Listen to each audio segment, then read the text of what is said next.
This week on Barbell Business, we talk about websites, how you don't want to do it, how you do want to do it, and we also have a free download over at barbellbusiness.com/website, so make sure to go there to get some free information. Welcome to Barbell Business. I'm here. Who am I? Nobody knows. As you can see, we're in a new location. He's not good with routine. What? This is like the 400th time you've done this. What? Say his name? It's probably closer to the 500th. I don't know. Yeah, about 400. He's still getting warmed up. Welcome to Barbell Business. I'm Mike Bledsoe. I'm here with Doug Larson and Markus Gerszi. Yeah. And we decided to move the show to Dynamis CrossFit for the evening, the Azarex headquarters as well. So thanks to those guys for putting us up for the night. Yeah. And today we're going to be talking about websites. I know I think we've brought it up before, and just like a lot of subjects that we may have discussed before, we're going to do it way better this time because we know more. So, and we're going to have a lot of fun with this one. I feel like with respect to marketing, all anyone ever talks about anymore is social media. If you talk to anyone about marketing, they're like, oh, yeah, we do Facebook stuff and Instagram stuff, and websites just don't even enter the picture anymore. It's all social media all the time. I feel like websites are neglected these days. Yeah. I would agree with that. It's Gary Vaynerchuk's fault, mostly. Yeah. Gary Vee blew it.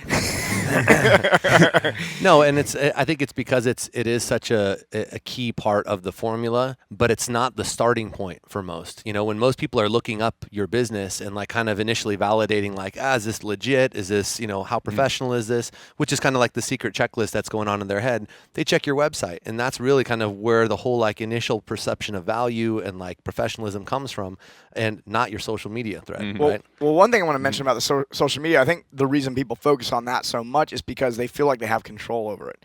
Whereas with websites, I think they're more difficult to do what you want it to do. Yeah. Whereas with social media, it's like, oh, I can just go out there and post. It's easy. I'll just write and I hit the post button and it's done. Right. And which is also dangerous. So if you haven't listened to the show we did on social media, because just because you're doing it doesn't mean you're doing it well. So I think a lot of people they feel like they're doing it, but if they don't have a strategy, then they're not doing it well. And the same thing with the website is it's easy to neglect and put all your focus on a like Facebook or something. So now you're like not doing it well on a platform that seems easy, and so you're not looking at the website. So even more reason to check out your website and also go back and listen to the show we did on social media and creating a strategy for that. Yeah, because social media is certainly still important. I'm just pointing out that that's kind of all people focus on. But if you're on social media and you have a very active,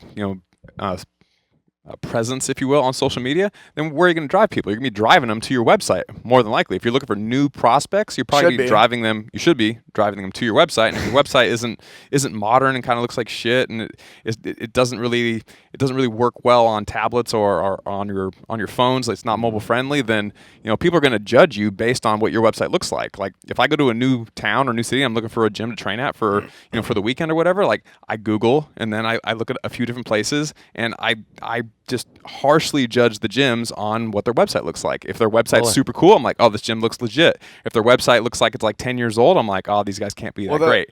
As if it had anything to do with how good the training was. Right. It doesn't matter, but still, I judge them by the quality of the website. I try not to do that because I know that sometimes, what I know to be true is some of the best coaches on the planet, we found them when doing Barbell Shrugged, and their websites were shit or non-existent, and you walk in the facility and you're like, this is the best coach of all time. And that's really unfortunate that they don't have an awesome website. And even I knowing that is true, when I am looking Can't help yourself. Yeah, it's there's the override is happening. Like even though I consciously know that's true, I'm still judging the gym based on the first impression, which is the website. It's like if someone's website sucks, it's kind of like if it's a blog spot or type pad, It's we used to have a blogger website. Oh yeah, that was one of the first ones we had. And but if I end up there, I'm kind of like, let's find something that's easier to engage with too. Like I'm not going to go there and wonder where I should be clicking or trying to figure out how I get in contact with people, because I think a lot of times the gym owner feels like it's easy for people to get a hold of them. But if you were to ask a complete stranger to go through their website, they're confused. Here's the thing: is that the businesses that are doing it right, which is what we are engaging with every single day, that have incredible websites and interfaces and things for mobile and for everything, they're making you look worse and worse, like by the day, because their shit is super easy to navigate. It's really obvious. You get to the homepage and it's like, oh, here's what I'm looking for. I can navigate. It's very, very clearly laid out. But when you get to a site and you're like, I want to contact these people, and you're like, where's the contact info? Like, there's no call to action. There's no, I scroll to the bottom. There's nothing at the bottom. Jeez, now I got to go back up to the menu. It's not user friendly. Like, you immediately lose interest and you're annoyed. And even us who work in this every day, we work with sites and help sites, and I look at sites, and even like I'm guilty of the same thing. Like, I have the consumer in me who is judging the crap out of this thing right out of the gate, because it's like, look, even though you are really good at the craft that you're doing, which should be the priority, you're doing yourself and the clients you could be helping a major disservice by not representing how good you are here on the front end so that people would actually engage with you. You're missing opportunities as a business. People who you can and should be helping are now not engaging with you because your presentation is terrible, and everybody loses. So by getting your site dialed in, not only when, if we're talking search engine, you're more findable.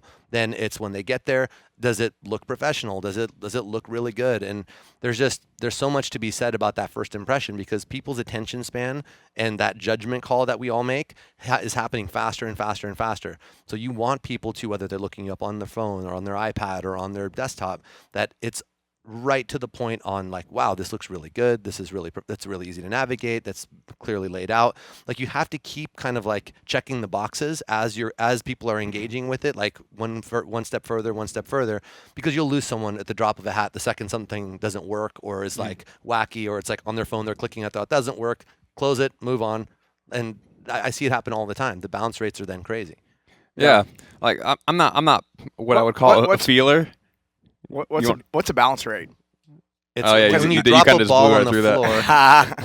Well, yeah, because you say that, and I've used that terminology with people before, and they're like, well, it's how quickly someone leaves your site or when they leave your site, right? So you can see like average time and duration, or from the pages at which they clicked here, and everyone seems to not move any further at that point, right? And if you want to see what your bounce rate is, just use Google Analytics on your site, and that's one of the markers of how your site is performing. Exactly. Yeah, the higher bounce rate, the more likely someone is just to get to your site and just bounce right back to Google to go find the next thing, because your site was not what they were looking for. Right. Yep.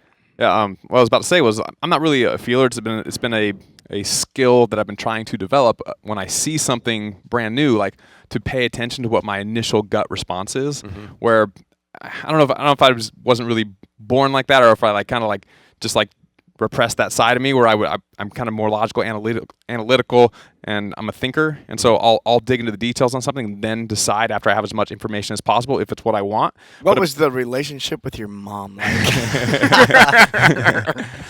Let's dig into some deep psychological therapy. Let's unwind some of this, fix Douglas. me. That's right. And so, but I really have been trying to kind of cultivate that side of me a little bit more, right? Where I can see something and I can pay attention to like what my gut response is. So if you are someone who has that skill set kind of naturally, like when you pull up your own website, like what is your first initial gut response? Do you look at it and you go, wow, this is amazing? Or do you look at it and you kind of go like, oh, like it feels janky. It feels old. It doesn't feel like fresh. It's not modern. Does it feel cool, or does it feel like nerdy or dorky, or like, I don't know, what is your gut response when you first look at your website? Like, is it positive or negative? If it's negative, you got to do something about it.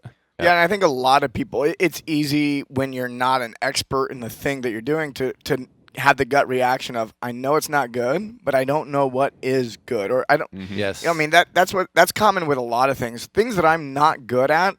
A lot of times I'm like, I know it's not good, but I don't know what would make it right. And that's when it's good to find somebody who, like, that's what they do, and then they can have a conversation with you and go, yeah, this is what this might look like, and then all of a sudden you're like, oh, yeah, that would be awesome. I mean, we've all had that experience where we meet with that expert and they start presenting like possibilities. You're like, oh, I didn't even know it could do that. And websites is definitely one of those things. And that, I found that to be true. And that brings up a really good thought, is that like, you know, when you think of a website, everyone tends to kind of just think of just the design, like the aesthetic piece of it. But Right. that's not all that's mattering. Like the site means like the aesthetic piece of what the colors, the fonts, the spacing, the layout, like all that. Yeah.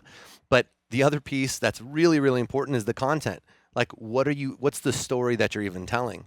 And like, is this even speaking to the right person? Like, is this even speaking to your demographic, or did you just copy and paste someone else's stuff where you're like, that's a cool description of CrossFit or whatever. Yeah. And you're just like kind of piecing it together, or you're like, hey, my bio I wrote, and then, you know, Coach Steve wrote his own bio and that's written completely differently. Mine's in first person, his is in second. And it's like, none of these things make sense. And it all kind of just looks janky, like when you're reading through it, because some people are more visual, but then the other ones, like you're the one reading the content. So you would get to one of those sites that's poorly written and you can tell like, oh, this is like that paragraph does not work into that paragraph and this doesn't even make any sense. And you're then devaluing the whole like feel or the what you're getting from a value standpoint because of the content not being in alignment. You're just like, something's wrong. Yeah. I don't know what it is, but it's not right. I'm going to go somewhere else. I was talking to my brother a couple weeks ago. He's opening up his own business, and he was like, I was like, oh, what are you doing for the website? And he goes, yeah, I was going to pay this guy. He makes websites that look really cool.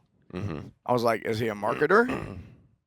He goes, well, he's like 21 and he's going to charge me like just, like a few $100 and it looks cool. I'm like, you need to find out if this guy is like a marketer, because a website is a marketing tool. It doesn't matter if it looks cool or not. No, it doesn't matter if it looks cool to the owner or not. Because That's true. that's the biggest thing. I had this conversation not 3 hours ago where I was on the phone with an affiliate owner who's telling me about how, from a design standpoint, well, I want it to look like this and design it. I'm looking at the website and I'm like, dude, that is not appealing to the person you told me you're trying to attract. Right. And you're telling me this really dark website with, black backgrounds and all this, and you're trying to appeal to like soccer moms. I remember my first website because that's what it was. That's true. I couldn't figure out just why. like that. Yeah, it was just like that, like black. And I bet chains. you thought it looked super cool. Hardcore. Yeah, Right. yeah. We thought, thought it would look real cool, and then we're sitting there waiting for people to come in. Right. And when you coming in. when like you said, it's a marketing tool. That means I am trying to speak to a specific person and entice them to take the next logical step, right? Which would be, contact us or download one of our ebooks or whatever. And if you're just worried about it looking cool to you, you're blowing it, because you are not your target market. Your target market, you are the person running your business and being the head coach or the person in charge for a reason. You're a completely different type of person than the person you are trying to serve. So therefore, stop making it about what you think looks cool and do some homework around what your target audience might think looks cool and build it around that. Because now you're actually going to have a site that's actually going to work for you, rather than just like, yeah, doesn't that look bitchin'? And then your soccer mom audience is like, that looks terrible. I don't want to work out there. Just because you have a bunch of chains and shit on there, Mike. Sounds like the perfect place to take a break. We're gonna take a break. When we come back, we're gonna talk about all the things you might want to have on your website. Yeah. Hi, my name is Bradley Schneller. I'm the owner of CrossFit Rue in New Orleans, Louisiana. I've had my gym for about 3.5 years right now. We've been using Barbell Logic for the past year, and in that time frame we have gained 110 new members. And I would say that it also gave us the ability to retain about 50 to 60 members that over that time frame that we normally lose to just regular attrition. One of the areas we were struggling in early on was my ability to complete tasks in an orderly fashion. We would get leads and prospects. I would have no way of doing it really on a consistent basis, where now I follow this simple sales funnel that Barbell Logic implemented on the back end of our system, which allows me to get prospects in faster, easier, to make the phone calls and convert them into members. It's been a godsend, really. We signed up and it's been amazing. It paid for itself within the first 2 months. The benefits have been exponential, realistically. It's really been tremendous. Like I said, we gained 105 members. We've retained more than half of the members that we would normally lose before on a month-to-month basis. I would say that Barbell Logic is probably the best investment that I have made for my business since we've been open. I tell people that on the phone all the time. I show them. It's been amazing. The one thing I would say to someone thinking about Barbell Logic and considering implementing it would be do it. I don't care what you have to do. You figure out a way to find the money and do it yesterday. It's been the biggest and best decision that I've made in our business since we started.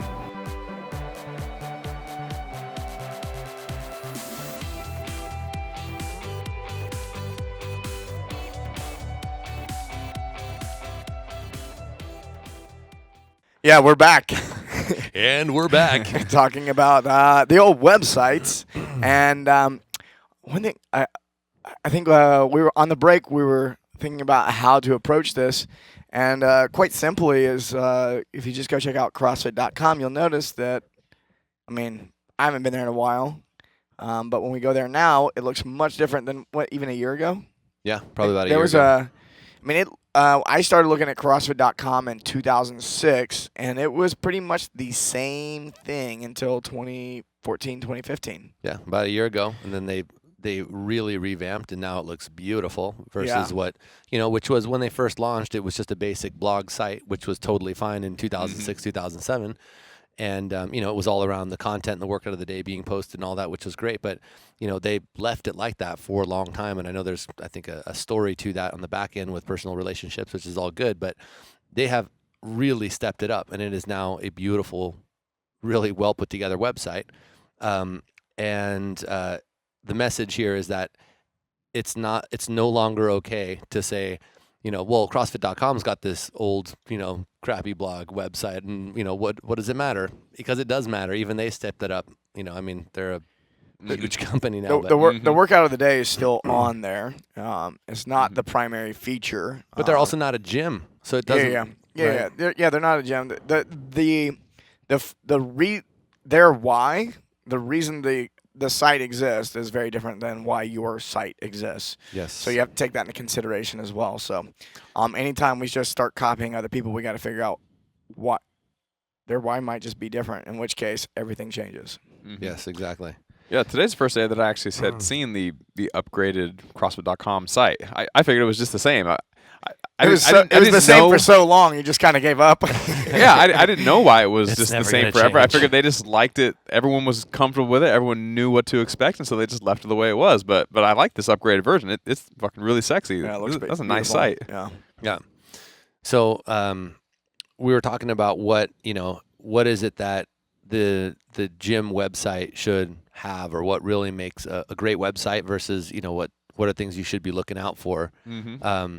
And know that it's about due for you to update your shiznit. I think first and foremost, we were talking about, making sure it appeals to the right person. Yeah. So I think the very first step is to identify who is your target demographic, who is your ideal client. Find your brand hero so that who am I trying to appeal to, and then make sure that everything is in alignment with that person. Yeah, I was gonna say back up even one more, which I think some people aren't connecting this dot yet. I didn't in the beginning, which was the point of the website is to get new members in the door.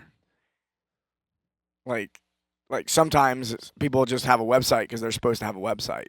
Well, and they think that, this is for my members to check the workout of the day and all that. And yes, it does also serve that role. Yeah. But first and foremost, it is about people finding you and then people engaging with you. And, because they're, they did a Google search and they're like, I got a couple tabs open, or it's, I saw it on whether it's, and it depends on where someone is in their buyer's journey, because they could be, they just saw it on ESPN for the first time and they're like, I'm going to Google it and, CrossFit and Mission Viejo and, there's a gym. Let me look at that. They're really, really far out there in regards to their education level. Mm-hmm. And we still need to be able to create engagement opportunities with those people, just like the guy who's like, my friend's been talking about CrossFit for like 5 years and I'm finally going to get off my ass and try it. So totally different stage in the game versus, I just moved here. I've been doing CrossFit for 9 years and I'm looking for a good gym.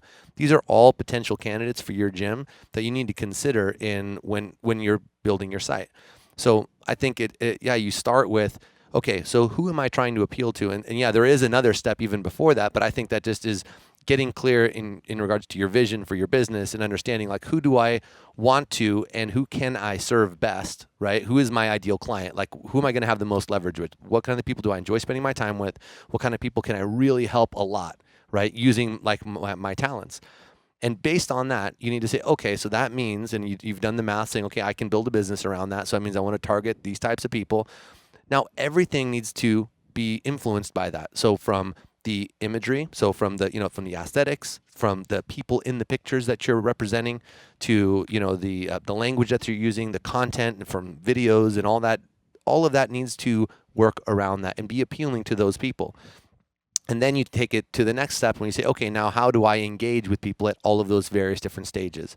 And that's where you use content marketing strategies like the different ebooks and video series to create numerous levels of opt-in to meet people based on where you're at. So if you think, okay, well, I'm typically working with, let's just say, soccer moms, right? That's a really good demographic. They can afford it. They can come to all different times, et cetera, et cetera. So if that's my target market, I'm going to create tools that are going to speak to them at all of those different stages. And obviously there's going to be more to it than just soccer moms, but it's going to be a lot of that, right? So that means the pictures and the offers and the way that I name my onboarding program to like how I'm presenting everything. It should be understanding like, would this make sense to someone who's 30 to 35 years old and looking for a gym where they're, it's a lot of the social stuff and a lot of also like, I want to look cute in my Lulus and like that shit matters. So make sure that everything is in alignment with that. And you can really kind of break that then down, by really kind of getting into their shoes and saying, okay, well, when they get to the homepage, like when they first pull up the site, what do they see? How's that making them feel, right? So I'll pull up Hunter if you want to swing around. So like CrossFit Active Performance, let me get these messages out of the way. So if you get to like the website here, this is appealing to a very specific person, right? So we're looking at someone, she's about 30 years old, female. We've got dumbbells. I don't have, a 22-year-old stud with a, 250-pound bar over his head. Call to action is right there. Validation here around, hey, we're the best at what we do. Branding's clean. Everything looks really good. Very simple to navigate. And then the story continues, right? By the way, there's not too much going on there either. It's not supposed to be. Yeah, that's right. There's very few things taking place here. Really, there's only there's one picture and then one call to action. Like, it's not cluttered where you have to figure out what to do. There's really only one obvious place to go at the top of this website. If you're brand new, you go, oh, that looks cool, go there. I want to take this opportunity to let people know if they're listening, there's actually a video. That's right. If you go to YouTube. They're looking at their phone or their podcast, they're like, I don't understand. Go to YouTube. If you haven't picked this up yet, we started doing video version of this show, and it's on YouTube on the Barbell Shrugged channel. So check it out. And Markus is showing the website of the gym that he founded. Yeah, CrossFit Active Performance. If you want to check it out. And and so I mean, just when you first get here, I'm specifically trying to speak to my target demographic, right? So what I'm getting at is that we need to make sure that the whole story we're telling is attracting the right person, speaking to them, and then so that we can keep an engagement with them and move them forward, right? Mm-hmm. Yeah, if you still kind of think that, well, my website, it's for new people, but really it's for my members. Like, I care more about my members than I do about new people, so I got to make my website for them. You do, but your members are going to cut you a lot more slack than someone who's never met you before and they're just looking for a new gym. If they just moved to town or they just heard about CrossFit and they're checking out many different websites, well, your website needs to look the best out of all of them for them to come to you. If you have members that go to your website every single day, well, if it doesn't look super sexy and they're just going there to check the workout of the day like a lot of people do, then they'll be like, what, Markus is super cool. Like, I love being in the gym. I got all my friends there. Like, I don't really care that the website's not like top notch. Like, they'll upgrade it someday, but I understand the situation. Like, they don't have like enough money to do it right now. No big deal, and they will cut you a ton of slack. And if they've been to the website 100 times, they know exactly where to go. And if they don't know where to go, since it's their gym, they'll spend extra time figuring it out. Yep. If you're a brand new person, you just came straight off Google and you can't figure it out right away, you're going to go right back to Google and go to the next gym. You're like, oh, that wasn't good. So you got to think about what's like the lowest common denominator. Like, what's the person who's going to be the hardest to catch? And that's someone who doesn't know you, but their brand's making new, and they have lots of options, especially if you're in a competitive market where they have many different gyms to choose from. You got to be focusing on that person, because if you can have a website that attracts that person, and you can capture someone who doesn't know you, has no affiliation with you, never met you before, you don't have the opportunity to have a conversation with that person, to like use your personality to kind of like persuade them to come in. They're just seeing your website only. That's their only perspective, is, does this look cool? If you can get that person, then all the other people that will ever interact with that website, they're kind of automatically taken care of, because they have that trust, and you have that relationship already built up. Yeah, Right. this happened to me today. Somebody sent me an email message and said, "Hey, I think my business would be good for your business. Click this link, and we can set something up." And I was like, "Oh, cool."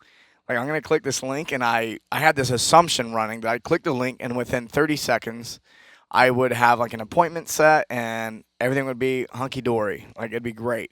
And I clicked the link, and I was like, I'm gonna spend 5 minutes, like, filling out this form to try to schedule a thing with this guy who I'm not even sure I need his service. I just went next email. Yep. And just as a prime example. Yep. You know. And because here's what you have to remember. People are always comparing, well, the other CrossFit gym in the area or this. You're no longer just competing with them. You're now up against Orange Theory and companies that are doing shit right, with really nice sites that they put a lot of time, a lot of money, a lot of energy into really making sure their user interface makes sense and they're appealing to their target. That's what you're up against now. You're dealing with pros. It's no longer just we're on an island and we can get away with murder with crappy sites, and it doesn't really matter. The service and the coaching is so good. I bet you the coaching and the service is amazing, but they're never going to find out if your presentation online isn't speaking to them better than the other ones. Yeah, I feel like that's a big fault of a lot of CrossFit gym owners, is that they think they're only competing with other CrossFit gyms, just like you said. Mm-hmm. Like, the people that come to you to do CrossFit and they've never done CrossFit before, they're not looking for CrossFit necessarily. It might be what they're interested in right now because they just heard about it or whatever, but you're competing with 24-hour fitness, you're competing with fitness kickboxing, you're competing with jiu-jitsu, you're competing with anything that's health and fitness related, because they don't know that CrossFit is the truth, the light, and the way. Like, that is that special that it's the only way they can get in shape, like diehard CrossFitters. Can't believe they don't know that. Kind of think it is. Yeah. I mean, obviously we think CrossFit's an amazing way to get in shape, but if someone's coming in for the first time, they're thinking like, well, should I be doing this, or should I be doing yoga? Or my friend said Pilates was really, really good, and there's a core training class, and there's Zumba, and there's jiu-jitsu, and there's there's pole dancing, and there's belly dancing like Mike's doing. So, I know my hips kind of feel funny. Like, he says that every time, and all of a sudden he's like, "Whoa, let's break it down." Yeah, and their buddy's a bodybuilder. Like, there's so many options available. So you're not just competing with CrossFit gyms. Like, you are competing with anybody that offers health, fitness, wellness. Like, any other business that could possibly get somebody into better shape. On that note, when you look at the content on what's actually like on the homepage or like about us and what we do, stop copying and pasting the CrossFit description. That is not speaking to those people. They don't give a shit about, like, well, it was designed for military. I forgot what the description is, but it's not conducive to getting the majority of the people you should probably be trying to attract, which is average people who are are working professionals and can afford their bill, etc. These are the people that most of us, not everyone, you can still have your badass training gym where you peel the younger guys or whatever, but like, fact is that if your content isn't also speaking to them the same way, as in like you're talking about what they're going to get out of this in regards to, like, for example, showing proof of people like them and just being like, we help people achieve things they've never done before and have a great time getting fit, and we what we do is it really works, and telling your story through what uniquely makes you, and not just using like it's constantly varied functional movements performed at high intensity, and then having the fucking what is CrossFit video on your home. Like, stop it. Dude, you look the same. That's good stuff, but that turns you into a commodity. That's right. You are because you're being lazy and you're not making your own video with your own members showing like people at your gym and kind of portraying the vibe that you guys put out of the people you have and people having a good time and people talking about like, man, I thought CrossFit was this one thing, and then I had a buddy of mine who brought me in here, and I love it. It changed my life, and like, you need people telling that story about what you've done for them, as in like, think about the what's in it for me for people who are hitting the site. It's not just like, oh yeah, they're gonna know CrossFit's the shit. They're gonna know that what we're doing is gonna be like, the coaching is legit. For most of you out there, your website and or your intake system does not match the quality of what you're doing on the floor. And it needs to if you plan on staying in business much longer, because everybody else is their shit together in regards to what they're offering, the way their site looks, their process for bringing new people in. It's tight. And so if yours is not, and it's not as good as like the service that you're providing, you're again doing yourself that disservice, and you're missing out on growing your business, on serving people you can and should be serving, etc. Damn. I thought you were going to say something. I was, and then I was like, you know what? I think he's got it all of it. Man, you're talking about client success stories and testimonials. Like, how many have on here success stories? I was gonna say you got to have like, you got over 10. You got 11 testimonials on here. Like, and those are all high quality videos. Like in the fitness industry, testimonials fucking sell. Like, they just work. I don't know why they work. They just do. Like, you got to have some testimonials on your site, or just people saying like, it worked for me. I used to be this person, and then I tried this thing, and now I'm this other greater person, and I'm really excited about the future. It's the Boom. best.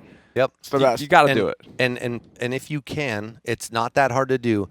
Spend the money, or at least the time. There's a lot of ways you can do this for cheap. Make good videos.